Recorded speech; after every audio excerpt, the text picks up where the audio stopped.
com quem? Com o presidente Temer.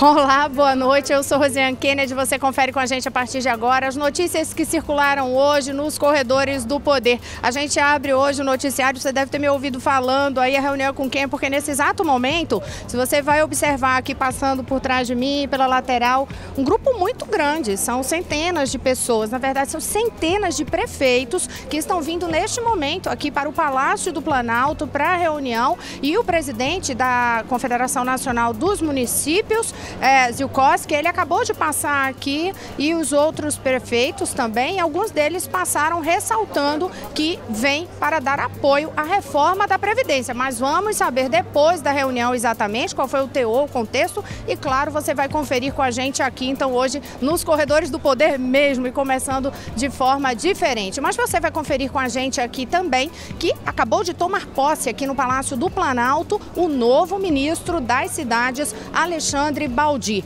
E vai conferir ainda a agenda referente a essa reforma da Previdência, porque hoje o presidente Temer teve reunião com governadores para defender e pedir apoio a essa pauta, e logo mais às 8 horas da noite terá um jantar com parlamentares para tratar do tema. Os detalhes você confere com a gente aqui, diretamente de Brasília, pela TV Brasil, pela Rádio Nacional e emissoras públicas de todo o país.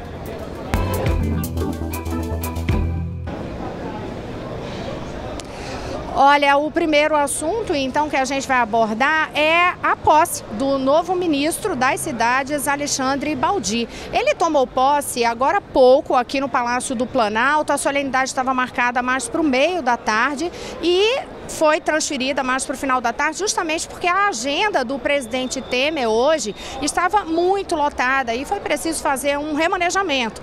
Inicialmente, a posse estava marcada para as 3 horas da tarde, como a gente já tinha falado aqui ao longo da semana. Mas aí foi transferida para as 5, houve um pouco de atraso. O Baldi, até o último minuto, inclusive, ele que é deputado federal, ele estava lá no plenário da Câmara dos Deputados, numa discussão referente à área de mineração. Depois ele veio para essa posse. Uma curiosidade sobre a posse é que foi uma posse bastante concorrida, ele que é do estado de Goiás, aqui do lado, portanto. E aí uma curiosidade de bastidores para vocês é que, olha que eu cubro aqui Palácio do Planalto desde o ano de 1999 e eu nunca vi ocorrer o que ocorreu aqui hoje. Baldi foi recebido, quando anunciado ali de que iria assinar o termo de posse, ele foi recebido aos gritos, Baldi, Baldi, parecia assim, aquele tom mesmo de pessoas que são correligionárias e que vêm do estado para prestigiar a solenidade. Agora vamos entender também o que é essa posse de Alexandre Baldi hoje. Ele tomou posse no Ministério das Cidades. A gente lembra que ele assume no lugar do ex-ministro Bruno Araújo, que é da bancada do PSDB de Pernambuco. Bruno Araújo compareceu também à solenidade e fez um discurso de despedida, dizendo que tinha a honra de ter integrado o governo de Michel Temer e de ter participado de um momento corajoso de adoção de medidas difíceis para a retomada da economia no país. Ainda nesse discurso de despedida, Bruno Araújo ressaltou que durante a gestão dele frente ao Ministério das Cidades, eles tinham conseguido retomar o projeto, o programa Minha Casa Minha Vida, e também comemorou aí a implantação do cartão Reforma. Alexandre Baldi, por sua vez, assumiu, ressaltando que está verdadeiramente empenhado em ajudar o governo a passar por este momento. Ele até ressaltou aí a vitalidade, a força do presidente Michel Temer para enfrentar um momento difícil da atual gestão em relação a esse enfrentamento da crise que se viveu econômica, ressaltou a retomada da economia, a retomada dos bons números econômicos no país, e disse que o presidente pode contar com ele, inclusive, para continuar aí nessas medidas como a aprovação da reforma da Previdência. E aí é curioso ressaltar isso, porque assim, Alexandre Baldi é deputado federal, mas agora ele está no cargo de ministro. Mesmo assim, já se colocou à disposição para continuar ajudando o governo a tocar essas reformas na área econômica. Eu não sei se a gente já tem à disposição, porque a solenidade realmente estava ocorrendo nesse exato momento, mas assim, em linhas gerais ele disse também que, eu não sei se a gente já tem essa sonora, se já deu tempo de a gente ter essa sonora, mas enfim, o novo ministro Alexandre Baldi,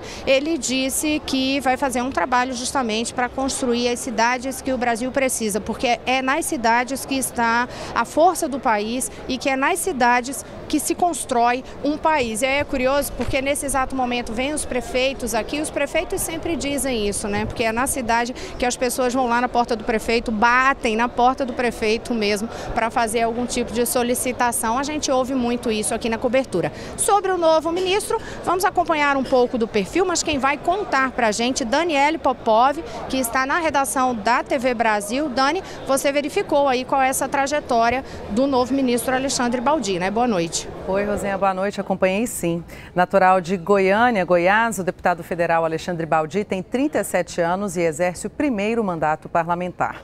Baldi era filiado ao Podemos, mas atualmente está sem partido. Alexandre Baldi foi relator na Câmara do projeto que alterou a lei que trata da regularização de ativos não declarados no exterior, a lei de repatriação. Antes de ser eleito, foi secretário da Indústria e Comércio do Estado no governo de Marconi Perillo. É formado em Direito pela PUC de Goiás, mas construiu a vida profissional no empreendedorismo e é na área econômica que o novo ministro das Cidades concentrou a atuação no parlamento. Também presidiu a Comissão de Segurança Pública e Combate ao Crime Organizado e a Comissão Especial do Regime Penitenciário de Segurança Máxima e a Frente Parlamentar em Defesa do Setor Sucroenergético. Rosiane. Olha, obrigada, Daniele Popov, que daqui a pouquinho volta com outras informações. Depois do discurso do novo ministro Alexandre Baldi, o presidente da Câmara dos Deputados, Rodrigo Maia, falou brevemente, mas quem acabou de falar neste exato momento foi o presidente da República, Michel Temer. Mariana Jungmann acompanhou o discurso do presidente Michel Temer lá em cima, aqui no salão, onde houve a posse, e ela vai contar pra gente, já conseguiu, gente, a gente tem que contar os bastidores aqui pra vocês, porque atrasou, né, em relação a essa agenda. A Mariana chegou aqui correndo agora, chegou até sem batom, né, Mariana? Mas enfim, deu tempo, a gente vai trazer a informação agora de imediato aqui. É tudo ao vivo mesmo, o que disse o presidente. Dá tempo sempre de passar um pozinho antes de entrar no ar, nem tem hora sempre que não dá não, tem hora que não dá não. Mas o que disse o presidente nessa solenidade, Mari? Boa noite. Oi, Rosiane, olha só, ele agradeceu muito ao Bruno Araújo, lembrou inclusive vários avanços que ocorreram no governo enquanto Bruno Araújo estava à frente do Ministério das Cidades, e agradeceu também Rodrigo Maia, que você acabou de citar, Rosiane, disse que Rodrigo Maia foi a primeira pessoa a lembrar o nome de Alexandre Baldi e sugerir a ele esse nome. Rodrigo Maia, que enquanto estava fazendo seu discurso também usou o termo nosso governo ao falar, né, ao se referir ao presidente, e disse ali então sobre esses projetos que são conjuntos. Michel Temer então agradeceu Rodrigo Maia e falou da importância do Congresso Nacional participar então do governo, que ele chamou de uma espécie de semipresidencialismo, porque faz essa coesão aí com o governo e Rosiane, lembrou também o nome de Eunice Oliveira, que o presidente Michel Temer lembrou ali como é importante essa participação dos parlamentares no governo, né? Olha, Mari, sabe que hoje você ainda estava lá em cima acompanhando o discurso do presidente da República. A gente abriu o jornal hoje de forma diferente, porque inclusive continua. Vamos derivar de novo aqui essa imagem. Olha só, para quem estiver acompanhando pela TV Brasil, olha o tanto que está lotado aqui neste momento para essa entrada. É um tema que a gente vai trazer depois no noticiário para vocês, olha, mas é como eu vinha ressaltando, a história da reunião de prefeitos, e Mariana, inclusive, está acompanhando essa pauta. Não é sim. O presidente vai se reunir daqui a pouco com prefeitos para tratar, entre outros assuntos, de reforma da Previdência. Ele tem angariado aí apoios. Mais cedo se reuniu com governadores também para tratar dessa pauta. Recebeu apoio, inclusive nesse sentido, porque os governadores saíram dessa reunião com Michel Temer, lembrando ali a importância do tema da reforma da Previdência, lembrando que essa é uma questão que precisa ser aprovada não só para o governo federal, mas para atingir ali as contas dos estados. Foi o que disse, por exemplo, o governador do Rio de Janeiro, Luiz Fernando Pezão, e também o governador do Rio Grande do Sul, Ivo Sartori. Vamos acompanhar o que eles disseram. Trabalhasse e ajudasse no que for possível com cada parlamentar, quem puder ajudar para aprovar. Ele vai fazer um grande esforço, como o presidente aqui da Câmara está fazendo. O Rodrigo Maia tem sido o maior defensor, não adianta. Eu tenho falado isso sistematicamente. Às vezes o empresariado reclama da alta carga tributária. Se nós não conseguirmos reformar a Previdência, vai chegar no final do ano agora, todo mundo aumenta a carga tributária para cobrir, tentar minimizar o rombo. Nosso grande roubo é a Previdência. Essa não é uma questão de esquerda ou de direita. E não é uma questão de quem esteja de um lado ou esteja de outro. Esta é uma questão que deve ser voltada para o futuro do nosso país e para o futuro dos nossos estados. O governador de São Paulo, Geraldo Alckmin, também participou dessa reunião e lamentou que a reforma tenha que ter sido reduzida. Para ele, era mais importante que tivesse sido feita uma reforma mais ampla e o Geraldo Alckmin lembrou também que hoje quem está pagando a conta da Previdência são os trabalhadores que recebem menos. Vamos acompanhar o que ele disse. Você tem, aqui foi dito, 30 milhões de aposentados e pensionistas, cuja média de benefício ano passado foi R$ 1.191. Esses estão todos incluídos aqui. Esses vão pagar a conta, R$ 1.100. Trabalhadores da indústria, do comércio, dos serviços, da agricultura, da construção civil, e nós vamos tirando o setor público gradativamente, fora o que o Congresso ainda vai fazer, na hora que chegar lá.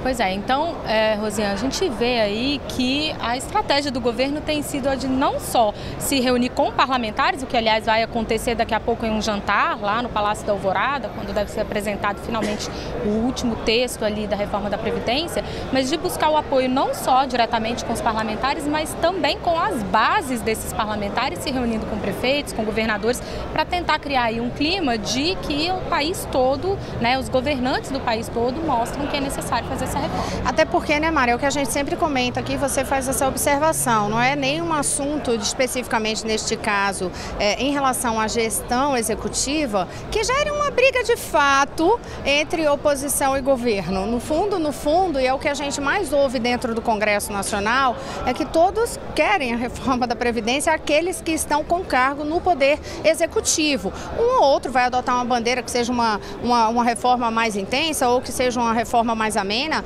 mas o fato é que prefeitos, governadores e o Poder Federal reclamam justamente que há rombo na Previdência e que isso é preciso ter uma alteração agora para poder garantir esse pagamento das contas posteriormente, quer dizer, no futuro, né, garantir as aposentadorias. Mas quem também falou sobre Previdência, não só aqui no Palácio do Planalto, mas um pouco antes de vir para esta solenidade, falou lá no Congresso Nacional, foi o presidente da Câmara, Rodrigo Maia. Mas quem tem os detalhes sobre as declarações de Rodrigo Maia, Carolina Pimentel.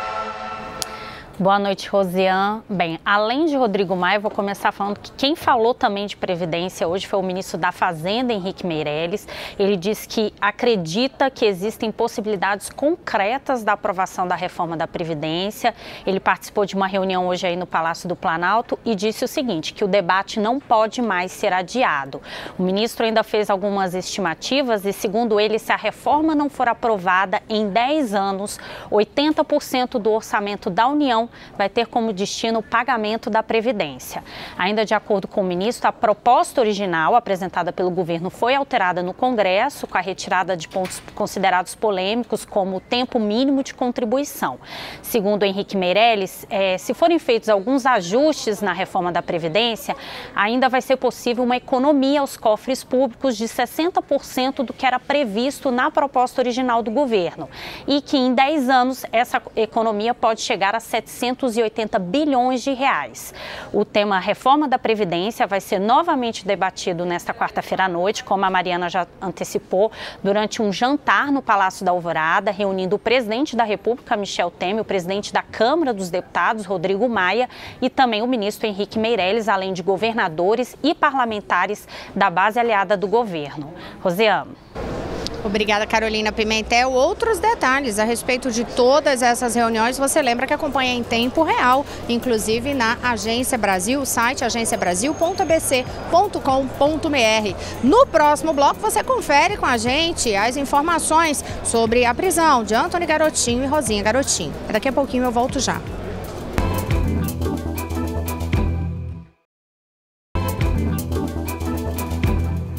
Olá, estamos de volta. Eu sou Rosiane Kennedy e você confere com a gente as notícias que circularam hoje nos corredores do poder. Uma das principais informações do dia foi a prisão do casal Antony e Rosinha Garotinho, no Rio de Janeiro. Antony Garotinho, que foi governador do Rio de Janeiro, e a gente acabou de receber a informação de que ele já foi transferido do quartel para o presídio de Benfica. Mas Bruno Cruz, da redação da TV Brasil, no Rio de Janeiro, gravou aí um boletim para a gente, explicando toda essa situação de como que foi essa prisão hoje. Boa noite, Rosiane. Boa noite a todos. Essa é a terceira vez que o ex-governador Antony Garotinho vai parar na cadeia. Além dele, a mulher e ex-governadora Rosinha Mateus também foi detida. A operação da Polícia Federal e do Ministério Público Estadual aconteceu em 3 cidades: no Rio, em Campos, no norte do estado, e em São Paulo. As investigações identificaram um contrato fraudulento firmado entre uma grande empresa de processamento de carnes e outra de informática. O contrato, de 3 milhões de reais, era para serviços que nunca foram prestados. A suspeita da polícia é de que esse contrato seja uma fachada para o repasse de verbas de campanha. Crimes como corrupção, obtenção de vantagem ilícita, participação em organização criminosa e falsificação na prestação de contas eleitorais estão sendo investigados. Garotinho também é acusado de cobrar propina nas licitações da Prefeitura de Campos, reduto eleitoral dele e de Rosinha. Em nota, Garotinho diz que é vítima de perseguição desde que passou a denunciar o esquema de Sérgio Cabral na Assembleia Legislativa do Estado. Na nota, ele diz ainda que foi ameaçado de morte pelo presidente afastado da Alerj, Jorge Pisciani. Cabral e Pisciani estão presos por causa de ações relacionadas à Lava Jato. Com isso, os últimos 3 governadores do Rio e os últimos 3 presidentes da Alerj estão presos acusados de crimes de corrupção. Rosiane. Obrigada. E olha só, hoje, inclusive, Pezão foi questionado, o governador Pezão foi questionado lá no Congresso Nacional, numa entrevista rápida ali com a imprensa, justamente sobre essa prisão de Antony Garotinho. Ele só ressaltou a questão democrática, de que se a pessoa está enfrentando ali uma denúncia, ele tem direito a se defender e que esses trâmites sejam seguidos, portanto. E sobre a situação da Assembleia Legislativa do Rio de Janeiro, ele foi perguntado sobre essa situação e disse que ficará uma situação tranquila. Fez um comentário bem breve em relação a isso. Eu volto a conversar com Carolina Pimentel, agora na redação da Agência Brasil, porque ela tem informações a respeito da pauta do Supremo Tribunal Federal. Então é como se a gente estivesse atravessando aqui a rua, né, Carol? Eu estou no Palácio Planalto, o Supremo Tribunal Federal é do outro lado, mas tinha uma pauta extensa hoje no Supremo Tribunal Federal, assuntos importantes e de amplo impacto popular. Já tem alguma decisão, Carol? Bem, Rosiane, por enquanto foi adiado por causa de um pedido de vista do ministro do Supremo Tribunal Federal, Marco Aurélio, né? Foi suspenso aí um julgamento previsto para hoje da Corte sobre a possibilidade de transexuais alterarem o nome no registro civil sem a necessidade de uma cirurgia de mudança de sexo. Atualmente, a alteração nos documentos oficiais não é permitida porque não está prevista na legislação, mas várias pessoas já conseguiram o direito em decisões individuais na Justiça. Não há data para a retomada desse julgamento no STF. Até o momento, há 5 votos a favor da mudança no registro sem a necessidade da cirurgia. Os ministros Alexandre de Moraes, Edson Fachin, Luiz Roberto Barroso e Rosa Weber seguiram aí um entendimento do relator Dias Toffoli. Ainda de acordo com o ministro relator, a legislação atual sobre registros públicos garante ao transexual o direito subjetivo de alterar seu nome ao passar ou não por uma cirurgia de mudança de sexo. Segundo Toffoli, todo cidadão deve exercer plenamente seu direito de personalidade e os regimes jurídicos não podem restringir os direitos de quem rejeita sua identidade genética e se identifica psicologicamente com o gênero oposto.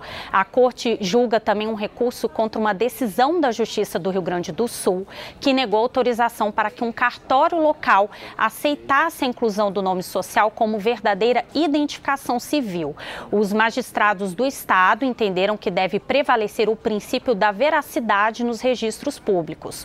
O nome social é escolhido por travestis e transexuais de acordo com o gênero com o qual se identificam, independentemente do nome que consta no registro de nascimento. Rosiane.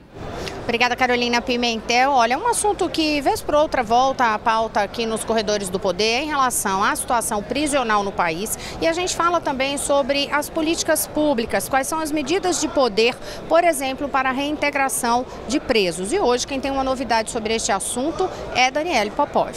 Dani. Oi, José, que foi lançado hoje o selo Resgata. É uma estratégia para incentivar e reconhecer empresas e instituições que contratam pessoas privadas de liberdade ou egressos do sistema prisional. A estratégia pretende incentivar e dar visibilidade a organizações que colaboram com a reintegração dessas pessoas ao mercado de trabalho e à sociedade, que oferecem vagas de trabalho a ex-presidiários. O selo foi apresentado aqui em Brasília durante o 4º Encontro Nacional de Gestores de Trabalho Prisional.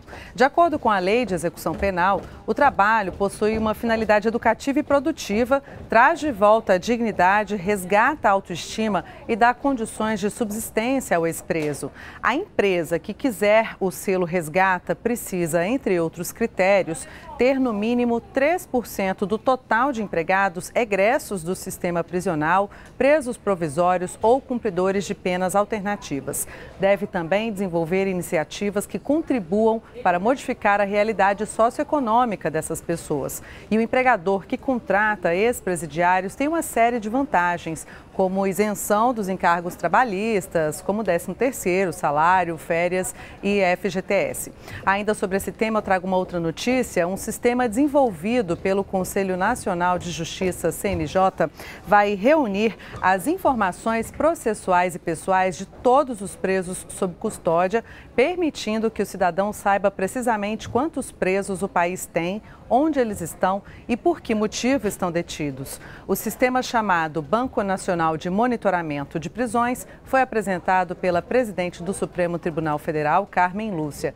Esse banco de dados já foi implantado em Roraima. De acordo com a ministra Carmen Lúcia, a plataforma será estendida em dezembro aos estados de São Paulo e Santa Catarina e até abril de 2018 aos demais estados. Rosiane?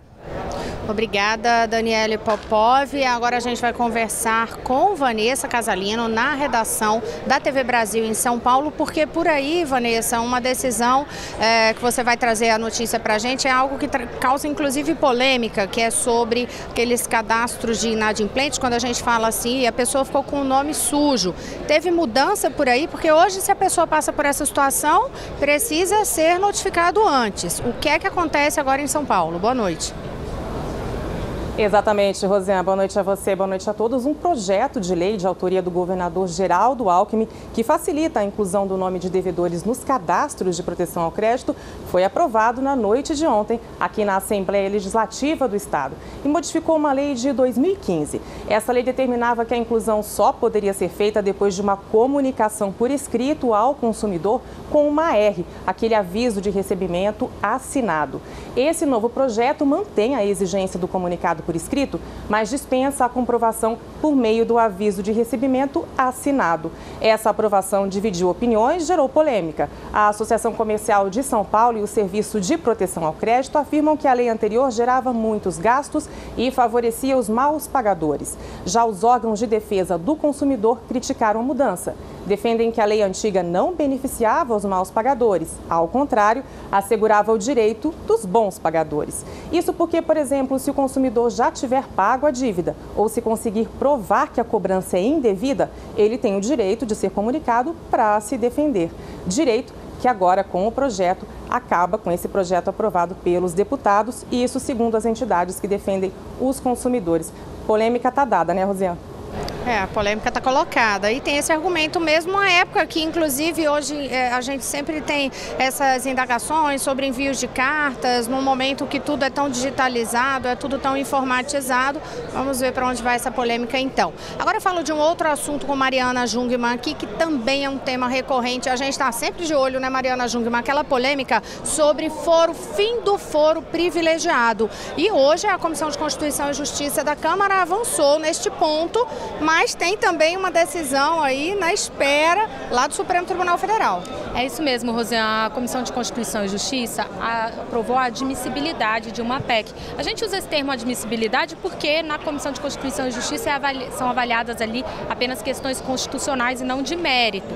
Mas essa PEC que foi do Senado para a Câmara, ela acaba com todos os foros por prerrogativa de função, exceto para os presidentes dos poderes, então o presidente da República e o vice, os presidentes da Câmara e do Senado e o presidente do Supremo Tribunal Federal. E aí, Rosiane, essa PEC ainda vai ali tramitar por uma comissão especial na Câmara e depois para o plenário. Enquanto isso, então, não é definitivamente aprovado, amanhã há expectativa sobre a votação no Supremo Tribunal Federal do que hoje a lei que trata de foro privilegiado, qual é o alcance dela, se vale para todos os casos, para casos em que o crime foi cometido antes do exercício do mandato, enfim.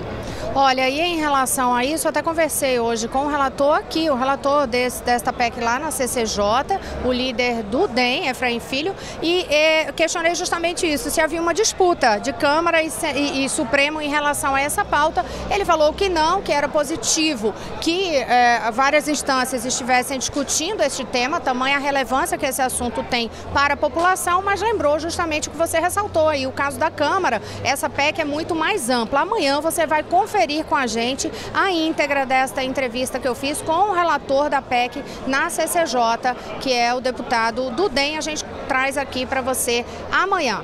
Com essas informações, a gente encerra o noticiário de hoje nos Corredores do Poder. A todos uma boa noite, até amanhã.